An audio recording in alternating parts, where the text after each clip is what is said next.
Assalamualaikum warahmatullahi wabarakatuh. Bismillahirrahmanirrahim. Alhamdulillahirrabbilalamin. Wassalatu wassalamu ala asyrafil anbiya wal mursalin Sayyidina wa maulana Muhammadin wa ala alihi wa sahbihi ajma'in, amma ba'd. Alhamdulillah, kita lanjutkan video yang kemarin tentang perkembangan dakwah Islam di kawasan Nusantara yang ada di Pulau Sumatera. Wilayah Nusantara yang mula-mula dimasuki Islam adalah pantai barat Pulau Sumatera dan daerah Pasai yang terletak di Aceh Utara. Yang kemudian masing-masing kedua daerah tersebut berdiri kerajaan Islam yang pertama, yaitu kerajaan Islam Perlak dan Samudra Pasai. Hal ini dikarenakan wilayah Sumatera bagian utara letaknya di tepi Selat Malaka, tempat lalu lintas kapal-kapal dagang dari India ke Tiongkok. Menurut keterangan Profesor Ali Hazmi, seorang tokoh dari Aceh, dalam makalah pada seminar Sejarah Masuk dan Berkembangnya Islam di Aceh yang diselenggarakan pada tahun 1978, disebutkan bahwa kerajaan Islam yang pertama adalah kerajaan Perlak. Namun sebagian ahli sejarah yang lain telah sepakat bahwa Samudra Pasai merupakan kerajaan Islam yang pertama di Nusantara, dengan rajanya yang pertama adalah Sultan Malik Al-Soleh, atau memerintahkan jadi pemerintahan dari tahun 1261 sampai 1297 Masehi. Sultan Malik Al-Saleh itu sendiri semula bernama Marah Silu.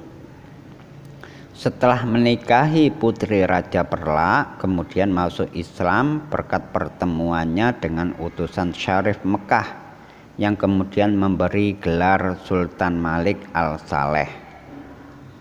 Samudra Pasai semakin berkembang dalam bidang politik, dalam bidang ekonomi, dalam bidang kebudayaan, semakin ramai. Sehingga di tempat itu pun sejak abad ke-14 Masehi telah tumbuh dan berkembang masyarakat Islam. Seiring dengan kemajuan kerajaan Samudra Pasai yang sangat pesat, pengembangan agama Islam pun mendapat perhatian dan dukungan penuh. Para ulama dan mubalighnya menyebar ke seluruh Nusantara, ke pedalaman Sumatera, ke pesisir barat dan utara Jawa, Kalimantan, ke Sulawesi, ke Ternate, ke Tidore, dan pulau-pulau lain di Kepulauan Maluku. Kerajaan Samudra Pasai sempat diserang oleh Majapahit di bawah pimpinan Panglima Gajah Mada, tetapi bisa dihalau. Ini menunjukkan bahwa kekuatan Pasai cukup tangguh di kala itu. Pada tahun 1521, baru pada tahun 1521 ditaklukkan oleh Portugis dan mendudukinya selama 3 tahun. Selanjutnya, kerajaan Samudra Pasai berada di bawah pengaruh Kesultanan Aceh yang berpusat di Bandar Aceh Darussalam. Sekarang dikenal dengan Kabupaten Aceh Besar. Munculnya kerajaan baru di Aceh yang berpusat di Bandar Aceh Darussalam hampir bersamaan dengan jatuhnya kerajaan Malaka karena pendudukan Portugis. Di bawah pimpinan Sultan Ali Muhayyad Shah atau Sultan Ibrahim. kerajaan Aceh harus mengalami kemajuan yang besar. Saudagar muslim yang semula berdagang dengan Malaka memindahkan kegiatannya ke Aceh. Kerajaan ini mencapai puncak kejayaannya pada masa pemerintahan Iskandar Muda Mahkota Alam, yaitu pada tahun 1607 sampai 1636 Masehi. Kerajaan Aceh mempunyai peran penting dalam penyebaran agama Islam ke seluruh wilayah Nusantara. Para dai, baik lokal maupun yang berasal dari Timur Tengah, terus berusaha menyampaikan ajaran Islam ke seluruh wilayah Nusantara. Hubungan yang telah terjalin antara kerajaan Aceh dengan Timur Tengah terus semakin berkembang. Tidak saja para ulama dan pedagang Arab yang datang ke Indonesia, tapi orang-orang Indonesia sendiri banyak yang hendak mendalami Islam, datang langsung ke sumbernya di Mekah atau Madinah.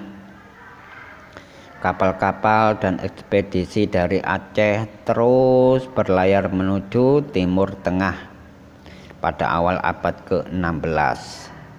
Bahkan pada tahun 974 Hijriah atau 1566 Masehi dilaporkan ada 5 kapal dari kerajaan Asy. Kerajaan Asy itu ada di Mekah, di Aceh. Kerajaan Asy itu di Aceh yang berlabuh di bandar pelabuhan Jeddah. Ukhuwah yang erat antara Aceh dan Timur Tengah itu pula yang membuat Aceh mendapat sebutan Serambi Mekah. Nah, itu awal mula dari sejarah Pulau Sumatera yang perkembangan dakwah Islamnya di kawasan Nusantara melalui Pulau Sumatera. Sekian dulu yang dapat saya sampaikan. Insya Allah kelanjutannya kita lanjutkan di video yang berikutnya. Semoga bermanfaat bagi kita semuanya untuk menjadi Islam yang baik. Kita bersyukur kepada Allah Subhanahu wa Ta'ala dengan berbagai banyak nikmat yang Allah berikan kepada kita, terutamanya bagi mubaleh-mubaleh yang telah datang ke negara kita, negara Nusantara kita, yaitu negara Indonesia. Mudah-mudahan para mubaleh diampuni semua dosa-dosanya dan amal kebaikannya dilipat gandakan oleh Allah Subhanahu wa Ta'ala. Amin ya rabbal alamin. Sekian, subhanakallahumma wa bihamdika asyhadu an la ilaha illa anta astaghfiruka wa atubu ilaik. Assalamualaikum warahmatullahi wabarakatuh.